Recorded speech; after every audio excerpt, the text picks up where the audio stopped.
Blessed second Sunday after Pentecost, my friends. Today's gospel shows Jesus in motion, walking, noticing, listening, and only then did he speak and heal. First, he sees Matthew at the tax booth, a man most religious people avoided, a collaborator stuck in a compromised job. Jesus didn't start with a lecture about Rome or a debate about ethics. He looks at Matthew and says two simple words: "Follow me." Matthew gets up and follows. And the next thing we know, Jesus is at a dinner table surrounded by tax collectors and the so-called sinners. For us at Emissaries of Renewal, this is a renewal ministry in real time. Jesus steps into Matthew's actual life, his workplace and friend circle, and makes that the starting point of discipleship, not the obstacle. When the Pharisees complain, "Why does your teacher eat with tax collectors and sinners?" Jesus answers with an image and a scripture. Those who are well have no need of a physician, but those who are sick. Go and learn what this means. I desire mercy and sacrifice, for I have come to call not the righteous, but sinners. He's quoting Hosea, reminding them and us that God cares more about a merciful heart than perfect religious performance. That's the excellent announcement in this scene. God's table is for the sick, the compromised, the left out, and the spiritually confused. Evangelism here is not a transaction, it's a meal.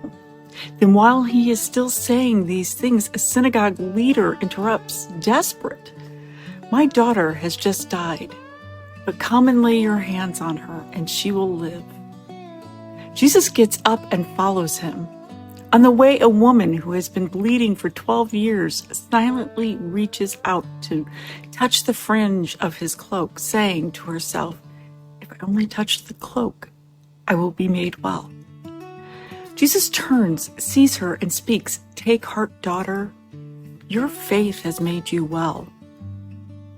In the middle of a crisis, he listens to this hidden, wordless plea and makes space for the story. When he arrives at the house and says, "The girl is not dead, but sleeping," the crowd laughs at him. Still, he goes in, takes the girl by the hand, and she gets up. News of this spreads through the whole region.